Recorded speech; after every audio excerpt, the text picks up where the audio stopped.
जय हिंद. नमस्ते विद्यार्थी मित्रांनो. या व्हिडिओमध्ये आपण M.Com part first semester first 2025 pattern असलेल्या विद्यार्थ्यांना, ज्या विद्यार्थ्यांनी advance cost accounting and cost system हा स्पेशलायझेशनचा ग्रुप घेतलेला आहे.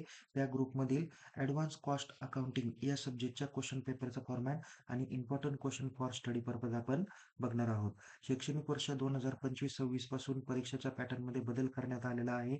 त्या बदलाला अनुसरून हा व्हिडिओ करण्यात आलेला आहे. यापूर्वीचा जो काही एक व्हिडिओ मागच्या वर्षी केलेला होता किंवा मागच्या 2 वर्षी तयार केलेला होता, तर तो व्हिडिओ 2023 पॅटर्नचा आहे. आत्ताचा व्हिडिओ 2025 पॅटर्नचा आहे. ओके. चला तर मग सुरुवात करूया आपण. ॲडव्हान्स कॉस्ट अकाउंटिंग या विषयाच्या क्वेश्चन पेपरचा फॉर्मॅट कसा असणार आहे. विद्यार्थी मित्रांनो, या ठिकाणी तुम्ही बघू शकता की ॲडव्हान्स कॉस्ट अकाउंटिंग आणि कॉस्ट सिस्टीम मधील ॲडव्हान्स कॉस्ट अकाउंटिंग या विषयाला 4 क्रेडिट आहे. एकूण या विषयासाठी 100 मार्क आहे. त्यापैकी इंटरनलला 40 मार्क राहतील, तर युनिव्हर्सिटीच्या एक्झामला 60 मार्क राहणार आहे. ओके. तर विद्यापीठाची जी काही युनिव्हर्सिटीची परीक्षा होईल त्यासाठी तुम्हाला 3 तासाचा टाईम ड्युरेशन आहे. पासिंगसाठी तुम्हाला एकूण 40 मार्क लागतात. त्यापैकी इंटरनल एक्झामला 16 मार्क आणि युनिव्हर्सिटी एक्झामला 24 मार्क असणार आहे. या विषयाची क्वेश्चन पेपर ही फक्त इंग्रजी माध्यमातून येणार आहे. ओके. यामध्ये टोटल क्वेश्चन पेपरचा युनिव्हर्सिटीच्या क्वेश्चन पेपरचा फॉर्मॅट कसा असणार आहे, तर यामध्ये इम्पॉर्टंट इन्स्ट्रक्शन आहे. परीक्षेत एकूण तुम्हाला 6 प्रश्न विचारले जातील. त्यातील क्वेश्चन नंबर 1 आणि क्वेश्चन नंबर 6 तुम्हाला कंपल्सरी सॉल्व्ह करायचा आहे. त्यामध्ये रिमेनिंग जे काही क्वेश्चन्स आहे म्हणजेच क्वेश्चन नंबर 2, 3, 4, 5 या 4 प्रश्नांपैकी कोणत्याही 3 प्रश्नांची उत्तरं तुम्हाला लिहायची आहे. समोर तुम्हाला स्क्रीनवर क्वेश्चन पेपरचा नवीन पॅटर्न तुम्हाला दिसत असेल, तर त्यापैकी पहिला जो काही क्वेश्चन आहे तो आहे फिल इन दी ब्लँक्स. यासाठी तुम्हाला 5 मार्क असतील. क्वेश्चन नंबर 2 हा डिस्क्रिप्टिव्ह टाइप क्वेश्चन म्हणजे ब्रॉड क्वेश्चन चॅप्टर नंबर 1 वर आधारित 15 मार्काला राहील. कृपया लक्षात घ्या, हा डिस्क्रिप्टिव्ह टाइप क्वेश्चन आहे. तो 1 नंबर चॅप्टरवरच राहील, सांगता येणार नाही. तो 1 वर राहील, 2 वर राहील, 3 वर राहील, 4 वर पण राहू शकतो. हे मी समोर जरी स्क्रीनवर दिसत नसलं तरी पण मी तुम्हाला या ठिकाणी सांगतो आहे. नेक्स्ट आहे प्रॉब्लेम नंबर 2 जो आहे तो 15 मार्काला आहे. Question number 3 practical problem number topic number 3 वरती विचारला जाणार आहे 15 मार्काला.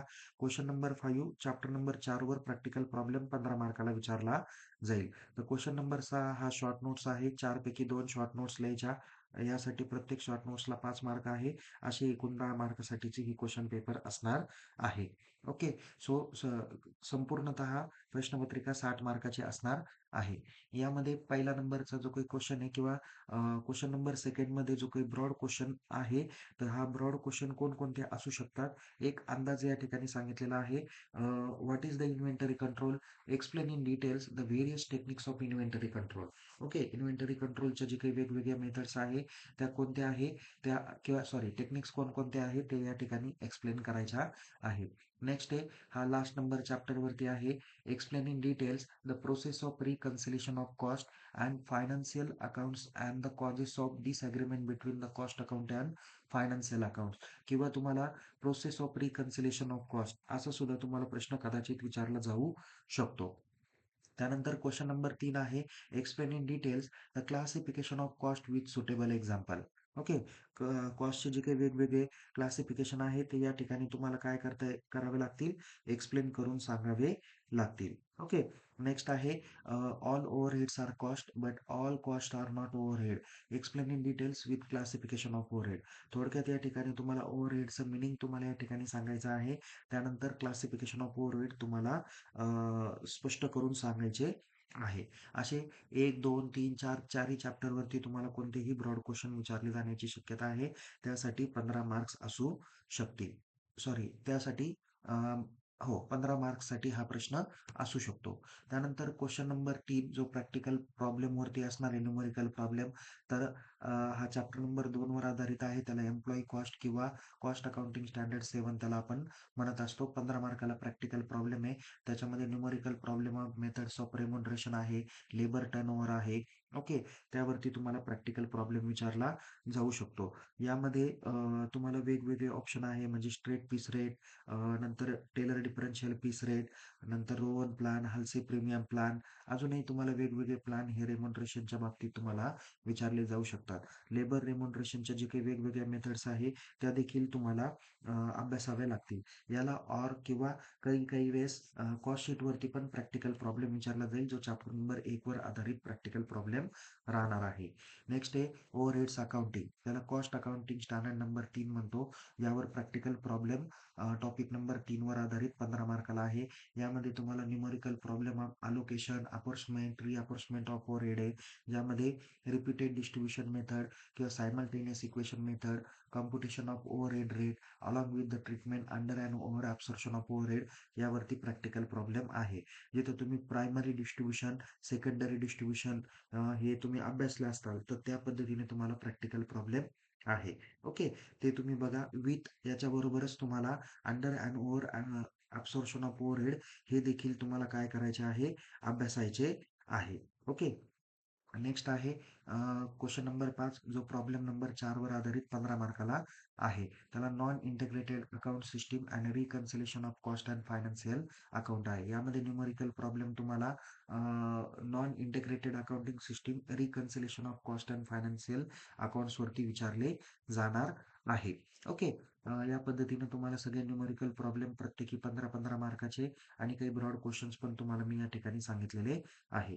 आता आपण या ठिकाणी शॉर्ट नोट्स कोणकोणते विचारल्या जातील त्याच्याकडे एकदा नजर टाकूया. सो पहिली शॉर्ट म्हणजे हे काही महत्त्वाचे शॉर्ट नोट्स दिलेले आहे, यातीलच विचारले जातील असं काही नाही. याच्या व्यतिरिक्त पण विचारले जाऊ शकतील. याच्यामध्ये कॉस्ट अकाउंटिंगचे ऑब्जेक्टिव्ह, त्याचे ॲडव्हांटेजेस, लिमिटेशन हा पण क्वेश्चन तुम्ही करून ठेवा. लेबर टर्नओव्हर आहे. कॉस्ट अकाउंटिंग स्टँडर्ड 1, 3, 6, 7 हे पण तुम्ही काळजीपूर्वक करून ठेवा. नंतर reconciliation of cost and financial accounts. Okay, महत्त्वाचा प्रश्न आहे. या रिलेटेड मी कॉस्ट अकाउंटिंग स्टँडर्ड 1, 3, 6, 7 हे जे काही सांगतो आहे, तर यातील काही कॉस्ट अकाउंटिंग स्टँडर्ड तुम्हाला काय म्हणूया फिल द ब्लँक्स किंवा 1 नंबरच्या एम-सी-क्यू क्वेश्चनला पण विचारले जातील. Okay. So reconciliation of cost and financial accounts हा चॅप्टर नंबर 4 वर आधारित शॉर्ट नोट्स आहे. त्यानंतर ई-ओ-क्यू, त्याला economic order quantity chapter number 1 वर आधारित आहे. नंतर under and over absorption of overhead ह्या पण शॉर्ट नोट्स करून ठेवा. नंतर लास्ट चॅप्टरवरती नॉन इंटिग्रेटेड अकाउंटिंग सिस्टीम. नंतर पहिल्या चॅप्टरवरतीच आहे इन्व्हेंटरी लेवल. नंतर लास्ट चॅप्टरवरती नीड फॉर रिकन्सिलेशन. त्याच्यानंतर लेबर टर्नओव्हर डबल रिपीट झालेला आहे, तो करून ठेवा चांगल्या पद्धतीने.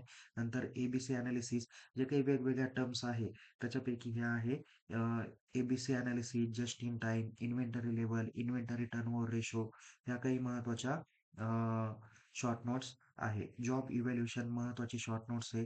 प्रोसेस फॉर रिकन्सिलेशन ही पण अत्यंत महत्त्वाची आहे. Absorption of overhead, classification of overhead या पद्धतीच्या महत्त्वाच्या शॉर्ट नोट्स पण दिलेल्या आहेत. तर विद्यार्थी मित्रांनो, या व्हिडिओमध्ये आपण M.Com part first semester first 2025 pattern असलेल्या विद्यार्थ्यांसाठी, ज्या विद्यार्थ्यांनी ॲडव्हान्स कॉस्ट अकाउंटिंग आणि कॉस्ट सिस्टीम हा ग्रुप घेतलेला आहे त्या विद्यार्थ्यांसाठी ॲडव्हान्स कॉस्ट अकाउंटच्या क्वेश्चन पेपरचं फॉर्मॅट आणि इम्पॉर्टंट क्वेश्चन्स आपण व्हिडिओमध्ये बघितलेले आहे. बाकीचे क्वेश्चन पेपरचे फॉर्मॅट तुम्हाला आपल्या यूट्यूब चॅनलला आणि टेलिग्राम चॅनलला बघायला भेटतील. डिस्क्रिप्शन बॉक्समध्ये लिंक देण्यात आलेली आहे. पुन्हा भेटूया एका नवीन विषयासह, नवीन व्हिडिओसह. तोपर्यंत या व्हिडिओला लाईक करा, शेअर करा. अधिक माहितीसाठी आपल्या यूट्यूब चॅनलला सबस्क्राईब करायला विसरू नका. तुम्हाला येणाऱ्या परीक्षेसाठी खूप खूप शुभेच्छा. Take care. जय हिंद. धन्यवाद.